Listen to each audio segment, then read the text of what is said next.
Please come in. Good morning. आइए बैठिए. Thank you sir. Comfortable? जी सर. चलिए एक संक्षिप्त परिचय दें आप बिना अपना नाम बताए. सर मेरी स्कूलिंग मेरे गांव से ही गवर्नमेंट सीनियर सेकेंडरी स्कूल से हुई है. 10th और 12th मैंने वहाँ से की. उसके बाद मैंने ग्रेजुएशन महाराजा महाविद्यालय जयपुर से कंप्लीट की और राजस्थान यूनिवर्सिटी से ही मैंने बाद में बीएड कंप्लीट करने के बाद में मैं भी ग्राम विकास अधिकारी के पद पर कार्यरत हूँ. तो भीलवाड़ा के रहने वाले हैं और वहीं के आसपास आप जी सर. काम कर रहे हैं. अपने पंचायत समिति और राजस्थान का एक काफी पुराना संबंध रहा है. जी सर. उसके बारे में बताएं. सर पंचायती राज व्यवस्था की जो शुरुआत है वो राजस्थान से ही मानी जाती है. 2 अक्टूबर 1959 को नागौर के बगदरी गांव से इसका प्रारंभ किया था और उसके बाद से ही पंचायती राज व्यवस्था का पूरे भारत में शुभारंभ किया गया था. कौन थे उस समय मुख्यमंत्री हमारे? सर श्रीमान मोहनलाल सुखाड़िया जी. और कहाँ के थे वो? सर उदयपुर से थे. चलिए भीलवाड़ा के बारे में बताएं. भीलवाड़ा की जो मेजर एक सोर्स ऑफ इनकम है वो है टेक्सटाइल. जी सर. टेक्सटाइल्स के लिए कहा जाता है कि वहां की हवा में नमी होनी चाहिए. जी सर.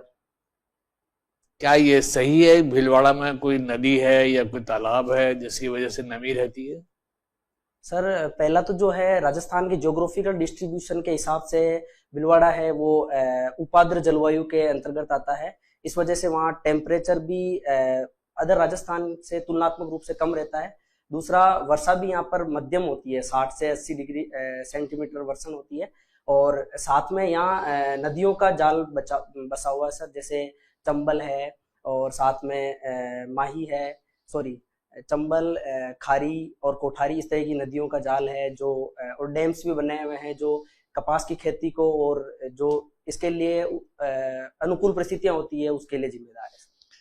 नदियों के बारे में इंटरनेशनल कॉन्फ्लिक्ट भी है हमारी और जी सर. नदियों का प्रोजेक्ट राजस्थान के अंदर भी चल रहा है. जी सर. अपन राजस्थान की बात करते हैं. 2 प्रोजेक्ट्स है, पीकेसी और ईआरसीपी. जी सर. ये क्या आपस में कनेक्टेड हैं या अलग अलग प्रोजेक्ट्स हैं, क्या है? सर दोनों आपस में कनेक्टेड है. जो ईस्टर्न राजस्थान कैनाल प्रोजेक्ट है उसको ईआरसीपी कहते हैं और पीकेसी जो है पार्वती, काली सिंध और चंबल नदियों को जोड़ने के लिए चलाया गया है और इसी को एक्सटेंडेड करके पीकेसी को जो पूर्वी राजस्थान के सभी जिलों की जो नदियां हैं उनमें मानसून के समय पानी को पहुंचाने के लिए चलाया जा रहा है इसको. एक सेंटर में ऑर्गेनाइजेशन है नीरा के नाम से, सुना है आपने? नीरा से क्या मतलब निकलता है वैसे ये बताएं. सॉरी सर इसके बारे में नीर से नहीं सर, नहीं समझ पा. नीर तो हिंदी का शब्द है और नील सर मैंने नील की खेती के संबंध में नीर, सॉरी सर मैं नहीं कर पा रहा हूँ. चलिए आप मुझे ये बताएं, एज एन एडमिनिस्ट्रेटर सरकार जो कर रही है वो तो कर ही रही है, उसको नेशनल प्रोजेक्ट डिक्लेयर कर दिया है ईआरसीपी को. जी सर. फाइन.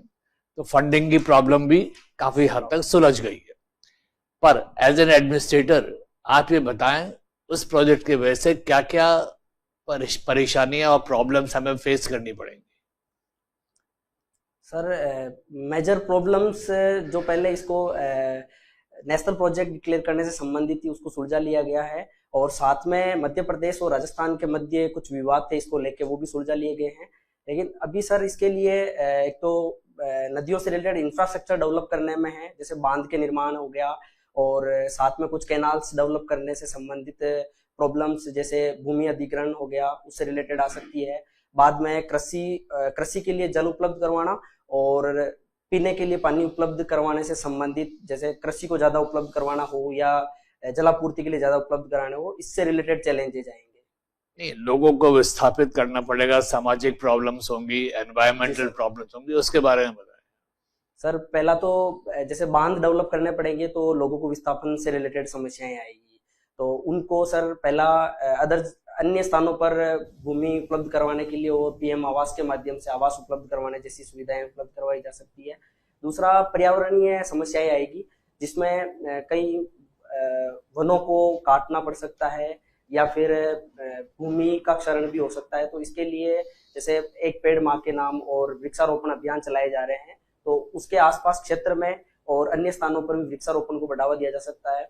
और सामाजिक, जैसे दो जिलों के मध्य हो या फिर कम्युनिटीज के मध्य हो, सामाजिक तनाव बढ़ सकते हैं, तो इन तनाव को रोकने के लिए प्री प्लान्ड होकर कार्य करना चाहिए। आखिरी क्वेश्चन मेरा आपसे, क्या कोई ये टाइगर रिजर्व और ये भी उसमें प्रोजेक्ट से डिस्टर्ब होगा?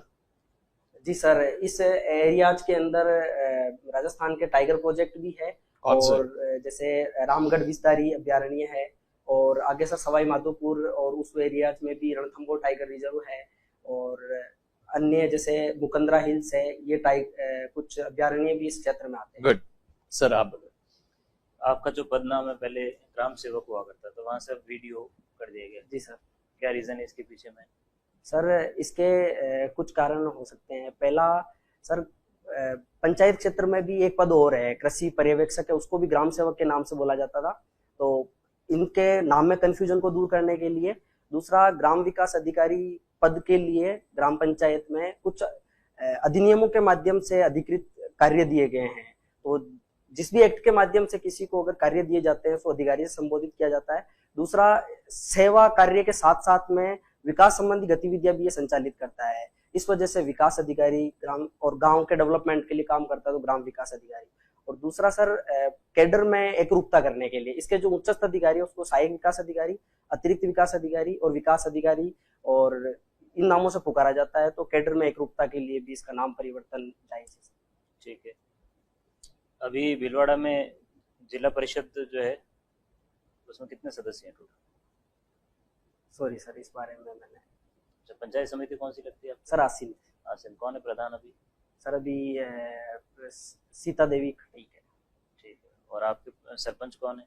सर महिला या पुरुष है? नाम नहीं बताया, कोई दिक्कत? सर पुरुष सरपंच है।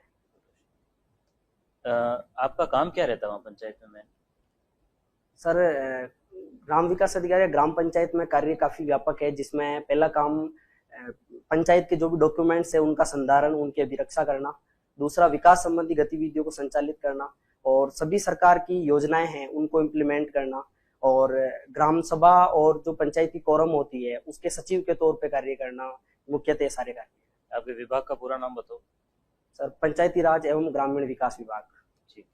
शिक्षा के क्षेत्र में आप जो है वो कौन कौन सी योजना इम्प्लीमेंट कर रहे हैं? सर शिक्षा के क्षेत्र में एक तो मिड डे मील योजना है जो ग्राम पंचायत के निर्देशन में चलाई जाती है।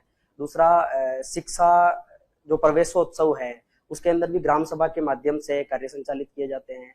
और सर अभी मिड डे मील स्कीम में कोई सुधार आप यूँ बताना चाहेंगे, ये सुधार किया जा सकता है? सर मुझे लगता है कि अभी काफी अच्छे तरीके से उसको इम्प्लीमेंट किया जा रहा है। क्या लाभ हुए मिड डे मील से? सर सबसे प्रमुख लाभ तो इस योजना का जो उद्देश्य था, जो ग्रोस एनरोलमेंट रेशियो जो बढ़ाने का था, उसमें प्राथमिक और उच्च प्राथमिक स्तर पर काफी वृद्धि हुई है। और दूसरा, स्कूलों में जो बच्चे थे उन पे ग्रामीण क्षेत्र में कुपोषण के शिकार हुआ करते थे, इससे इनमें काफी सुधार आया है। सर ग्राम सभा के सदस्य कौन होते हैं? सर ग्राम सभा के सदस्य ग्राम पंचायत क्षेत्र के जो वयस्क मतदाता होते हैं वो सभी इसके सदस्य होते हैं। इसकी मीटिंग साल में कितनी बार करवाई जाती है या करवानी अनिवार्य है? सर संवैधानिक तौर पे इसकी मीटिंग 2 बार करवाना अनिवार्य है, लेकिन इसको वर्तमान में 4 बार करवाया जा रहा है। तो क्या नियम है इसकी मीटिंग को लेकर, क्या प्रोटोकॉल्स बने हुए हैं? सर इसके कुछ प्रोटोकॉल्स है, जैसे एक तो पंचायत के सार्वजनिक स्थानों पर इसको करवाया जाएगा। अगर ग्राम पंचायत के एरिया में कोई भी ग्राम अगर 1000 जनसंख्या से ज्यादा नहीं है तो उसको ग्राम पंचायत हेड क्वार्टर पर संचालित किया जाएगा, और इसकी अध्यक्षता सरपंच महोदय के द्वारा की जाएगी। और यदि ग्रामीण क्षेत्र के जो मतदाता है वो 1/10 लोग अगर चाहे तो ग्राम सभा किसी भी समय कंडक्ट करवाई जा सकती है। और इसको सरपंच और विभिन्न जो वयस्क मताधिकारी है उनको लगभग 1 महीने पहले सूचित करना अनिवार्य है। सरपंच अपना इस्तीफा किसको देते हैं? सर विकास अधिकारी को। सरपंच को हटाने की प्रक्रिया क्या है? सर सरपंच को हटाने के लिए पंचायती राज अधिनियम 1994 की धारा 38 और 39 में इसकी प्रक्रिया और इसके प्रोटोकॉल्स लिखे हुए हैं, जिसमें जो पंचायत के वार्ड पंच होते हैं वो 1/3 सदस्य सहमत होने के बाद में अविश्वास प्रस्ताव उसके विरुद्ध लाया जा सकता है। और यदि अविश्वास प्रस्ताव पारित होता है 3/4 बहुमत से, तो सरपंच को अपने पद से हटावा मान लिया जाता है। और पहले ये प्रक्रिया संभागीय आयुक्त के माध्यम से संचालित की जाती थी। वर्तमान में इसको पंचायती राज विभाग ग्रामीण विकास के माध्यम से संभागीय आयुक्त को डायरेक्ट किया जाता है। ग्रामीण क्षेत्र की वर्तमान में क्या क्या मुख्य चुनौतियां या समस्याएं हैं? सर ग्रामीण क्षेत्र की सबसे पहली समस्या स्वच्छता को लेकर है। दूसरी योजनाओं के बारे में जागरूकता को लेकर है। विकास संबंधी अल्प विकास जो प्रॉब्लम्स है वो मुख्य समस्या है। बेरोजगारी और गरीबी भी काफी हद तक कुछ प्रॉब्लम्स है। ईज ऑफ डूइंग बिजनेस से आप क्या समझते हैं? Sir ease of doing business किसी भी उद्योग या वाणिज्य को अपने उद्योग लगाने और उसको आगे प्रसारित करने से सुविधाएं जो प्रदान की जाए या काफी इजीनेस डेवलप की जाए। ठीक है। अभी जैसे यूएस चाइना ट्रेड वॉर और टैरिफ वॉर जो चल रहा है, उसमें बहुत सारी चाइना की कंपनियां, जी सर, यूएसए की कंपनियां और बाहर की यूरोपियन कंपनियां चीन को छोड़ करके अपनी मैन्युफैक्चरिंग को कहीं और शिफ्ट कर रही हैं। जी सर। हमको ऐसे कौन से स्टेप्स लेने चाहिए जिससे हम ये इंश्योर कर सकें कि वो कंपनियां भारत को अपने डेस्टिनेशन के रूप में देखें? जी सर, सबसे पहला ये है कि कर प्रस्ताव जो है सरकार के, उनको करों को नॉर्मलाइज किया जाना चाहिए। दूसरा, जो कॉरपोरेट टैक्स है उसमें कमी लाई जानी चाहिए, जो सरकार प्रयास भी कर रही है इसके लिए। तीसरा सर, जो एस्टेब्लिशमेंट के लिए जो डॉक्यूमेंटेशन प्रोसेस होती है उसको या तो इजी बनाई जानी चाहिए या फिर उसमें ऑनलाइन प्रोसेस करके सिंगल विंडो क्लियरेंस जैसे सिस्टम्स किए जाने चाहिए। आपने कर प्रस्ताव के बारे में बात की, जो ये टैक्स रेजिम है इसको सरल बनाया जाए, इसमें कहाँ दिक्कत है? आपको क्या समस्याएं दिखाई देती है अभी?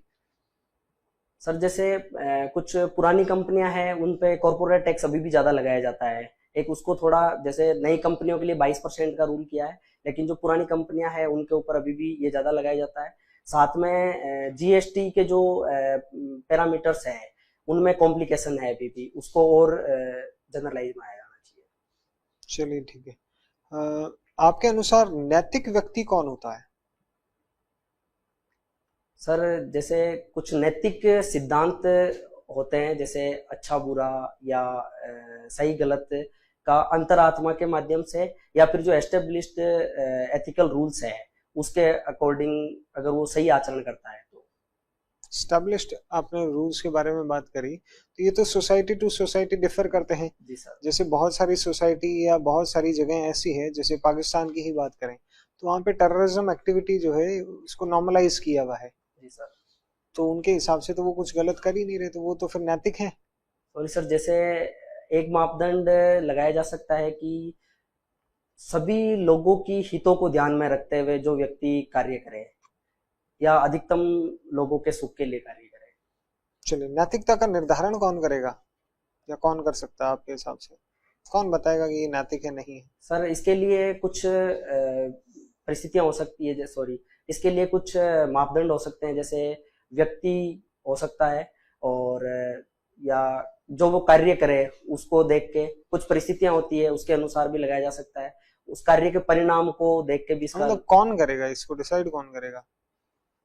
सॉरी सर, इस बारे में मैं भी एक्चुअली सोच नहीं पा रहा हूँ। चलिए ठीक है। भूनक्शा पोर्टल क्या है? सर भूनक्शा जो किसानों की जो भी जमीनें हैं उनका ऑनलाइन डाटाबेस, नक्शा बेस मानचित्रण किया गया है उसको। तो वो क्या आम किसान जो है उस पे अपना क्या बोलते हैं जमाबंदी निकाल सकता है, कुछ कर सकता है ऐसा? सर भूनक्शा के माध्यम से आम व्यक्ति निकाल सकता है, जमाबंदी निकाल सकता है? सॉरी सर, जहाँ तक भूनक्शा से सर जमाबंदी वेरीफाइड नहीं निकाल सकते, लेकिन प्रतिलिपि उसकी प्राप्त कर सकते हैं। खसरा क्या होता है ये? खसरा सर किसी किसान का खेत का एक भाग जो उस पूरे खाते के अंदर उसका एक भूखंड हो सकता है। खेत का एक भाग या खेत या जमीन? सर खेत का कोई एक भाग। अच्छा, चलिए। अंतिम प्रश्न है मेरा आपसे। अभी एक शब्द काफी सुन रहे हैं हम, न्यायिक अति सक्रियता। जी सर।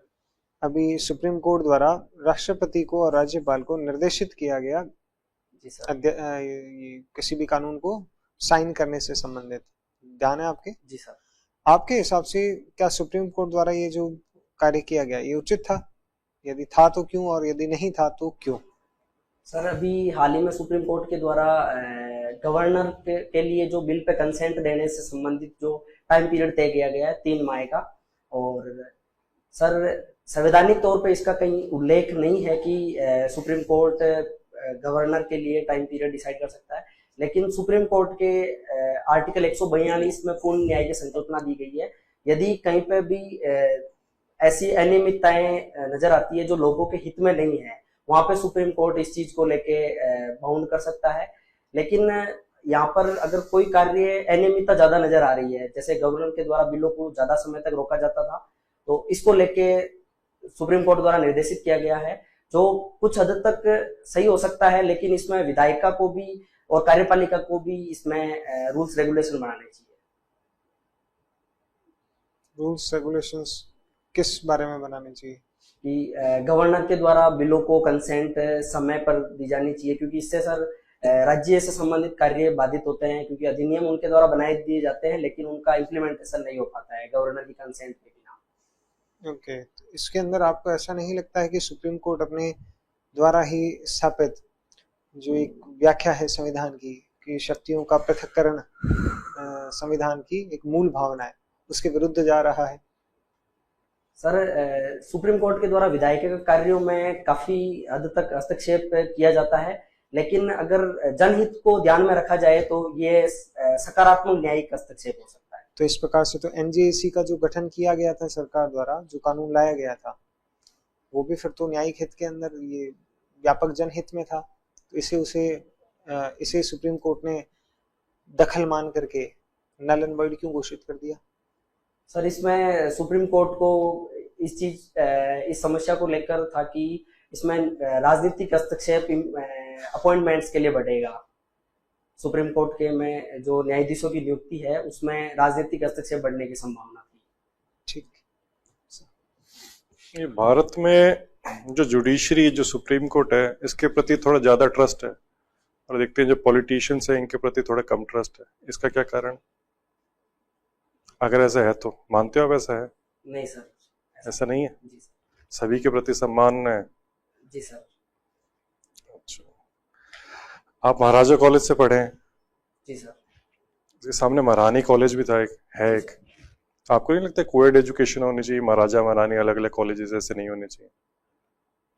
जी सर, कोएड एजुकेशन को बढ़ावा दिया जाना चाहिए, जिसके काफी मायने में अच्छे फायदे हैं, लेकिन प्रारंभ से इसकी जो स्वरूप रहा है वो महाराजा को। क्या फायदे है coed education? Sir coed education से तो लैंगिक समानता बढ़ाने में फायदेमंद है। कैसे लैंगिक समानता कैसे बढ़ेगी? जी सर, अगर महिलाओं को भी पुरुषों के साथ में शिक्षा प्रदान की जाएगी तो पुरुषों में लैंगिक सहिष्णुता का भाव डेवलप होगा महिलाओं के साथ में, और महिलाओं से संबंधित मुद्दे भी पुरुषों को पता चलेंगे कि किस प्रकार से इनमें चेंजेज या फिर सुधार किए जा सकते हैं। अच्छा, कुछ नुकसान भी हैं क्या कोएड एजुकेशन के? सर न के बराबर नुकसान हो सकते हैं, जैसे कुछ मामलों में लैंगिक हिंसा बढ़ सकती है। लैंगिक हिंसा बढ़ सकती है? सॉरी सर, लैंगिक। ऐसा नहीं हो सकता कई पेरेंट्स ये सोचे कि अगर कोई गर्ल्स एक्सक्लूसिव कॉलेज नहीं होगा तो हम पढ़ाई के लिए भेजेंगे नहीं हमारे बच्चों को? नहीं सर, ऐसा नहीं सोचते कुछ अभिभावक? सर जैसे पैट्रियार्कल सोच वाले जरूर हो सकता है, लेकिन इतने वृहद स्तर पे नहीं है सर। तो राजस्थान में ऐसी सोच नहीं है जो पेरेंट्स की कही होगी, जो ग्रामीण क्षेत्र है उसमें? जी सर, ग्रामीण क्षेत्र में है, लेकिन इतने वृहद स्तर पे शहरों में या फिर यहाँ एस्टेब्लिश नहीं। अच्छा, आपने अपनी स्ट्रेंथ्स में लिखा है coordinate, communicate and manage with people. जी सर। इसका क्या मतलब है? सर कोऑर्डिनेट मतलब मुझे लोगों के साथ में किसी कार्य को करने में समन्वय। अच्छा, अभी जो इंडिया और पाकिस्तान के बीच में जो कॉन्फ्लिक्ट चल रहा है, इसमें काफी प्रिपरेशंस भी की गई जो सिविल एडमिनिस्ट्रेशन है उसके द्वारा। आप अगर एज एन एसडीएम पोस्टेड होते राजस्थान में तो आप क्या कोऑर्डिनेट, कम्युनिकेट और मैनेज करते? सॉरी सर, समझ नहीं पाया, किनके साथ में? आप अगर एज एन एसडीएम पोस्टेड है राजस्थान में, और जैसे अभी जो इंडिया पाकिस्तान के बीच में जो कॉन्फ्लिक्ट चल रहा है, ऐसे कॉन्फ्लिक्ट होता, तो आप कैसे कोऑर्डिनेट, कम्युनिकेट और मैनेज करते लोगों के साथ? सर, पहला जो सरकार के द्वारा प्राप्त निर्देशन है उनको लोगों तक प्रभावी तरीके से पहुंचाना, जैसे भी मॉक ड्रिल और ब्लैकआउट को लेके लोगों तक सूचनाएं पहुंचाएगी, उसको चाहे वो सोशल मीडिया हो उसके माध्यम से, या फिर लोगों में जागरूकता डेवलप करने से संबंधित हो, या फिर गाँव में इस प्रकार के अभियान चलाकर लोगों तक बातें पहुंचाना हो। और अन्य जो अधिकारी है जो वहाँ पर पोस्टेड है, जैसे एसडीओ से नीचे तहसीलदार, नायब तहसीलदार या फिर पंचायती राज व्यवस्था के अंदर कर्मचारी है, उन सभी लोगों के साथ में कोऑर्डिनेट करके लोगों तक जानकारियां। अच्छा, इसमें ब्लैकआउट के प्रावधान क्यों किया था? ब्लैकआउट करना चाहिए रात को कई क्षेत्रों में, ऐसा क्यों किया गया?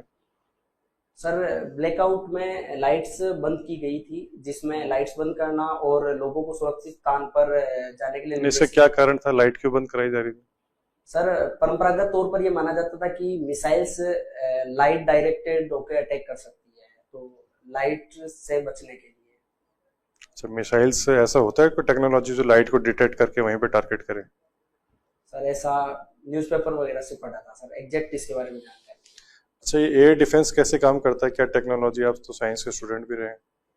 जी सर, एयर डिफेंस में सबसे पहले तो रडार के माध्यम से जहाँ से मिसाइल आ रही है उसकी लोकेशन पता की जाती है, लोकेशन के माध्यम से उसके बाद में उसकी स्पीड और उसकी दिशा पता करके जो ये रडार कैसे काम करता है? सर, रडार में, सॉरी सर, अभी। अच्छा, हमने देखा पाकिस्तान को सपोर्ट मिला टर्की और चाइना से, आपको क्यों लगता है कि टर्की ने क्यों सपोर्ट किया पाकिस्तान को? सर, तुर्की का सपोर्ट करना मुझे लगता है कि जो मुस्लिम समुदाय है उसको लेके, जो पहले ओटोमन साम्राज्य का प्रभाव रहा है, वो एक कारण हो सकता है। तो अभी क्यों? ये तो हमेशा से ही मुस्लिम कंट्रीज रही हैं, दोनों कंट्रीज, तो अभी इनके रिश्ते इतने अच्छे कैसे हो गए? OIC कंट्रीज का नाम सुना आपने? जी सर, अभी इस्लामिक ऑर्गेनाइजेशन है, organization of Islamic countries. Very good. अच्छा, चाइना ने क्यों किया सपोर्ट पाकिस्तान को? सर, चाइना के सपोर्ट करने के पीछे पहला तो भारत के साथ उनका प्रतिस्पर्धा हो सकती है एक, और दूसरा पाकिस्तान में चाइना के हित जुड़े हुए हैं, जैसे BRI प्रोजेक्ट का सदस्य है पाकिस्तान, प्लस CPEC कॉरिडोर जो बनाया जा रहा है ग्वादर पोर्ट तक सिंजियांग प्रांत से होके, और जो पाक अधिकृत कश्मीर में उसमें चाइना की एक्टिविटीज काफी है, इनको लेके चाइना का सपोर्ट पाकिस्तान के साथ रहा है। ठीक है, thank you sir. Modern politics और वॉरफेयर के बारे में आप चर्चा कर रहे हैं काफी देर से। आपको देख के लगता है कि आप एबल बॉडीड हैं, फुल ऑफ एनर्जी हैं। अगर आप देश की सेवा के लिए जाना चाहते हैं तो शॉर्ट टर्म के लिए टेरिटोरियल आर्मी कैसे ज्वाइन कर सकते हैं? सर, इसमें आर्मी सुरक्षा अधिनियम, सर एग्जैक्ट अधिनियम में रिकॉल नहीं कर पा रहा हूँ, उसके माध्यम से नागरिकों की सेवाएं ली जाती है, और वो ज्वाइन करने के बाद में प्रारंभ में प्रशिक्षण दिया जाता है, और प्रशिक्षण के माध्यम से जो सेकंड लाइन है डिफेंस की, उसमें ज्वाइन कर सकते हैं। आप ज्वाइन करना चाहेंगे? बिल्कुल सर। कैसे मालूम करेंगे, क्या तरीका है इसका? सर, एक तो अभी चल भी रहा था न्यूज़पेपर के माध्यम से, और अभी शायद सर मैं एग्जैक्ट श्योर नहीं हूँ, बट पंजाब या हरियाणा में ये प्रोसेस की गई थी ज्वाइन करवाने के लिए। राजस्थान तो अग्रणी रहा है हरदम। जी सर। पीछे कैसे रह गए आप? सर, यहाँ पे भी जहाँ तक अभी मैंने सुना है, कुछ जो पहले आर्मी में रहे लोगों की डिटेल्स मांगी गई थी इस चीज के लिए, तो अब डिस्ट्रिक्ट एडमिनिस्ट्रेशन से संपर्क स्थापित करके ज्वाइन कर सकते हैं। Fine, thank you. आपका इंटरव्यू पूरा हुआ, आप जा सकते हैं। Thank you.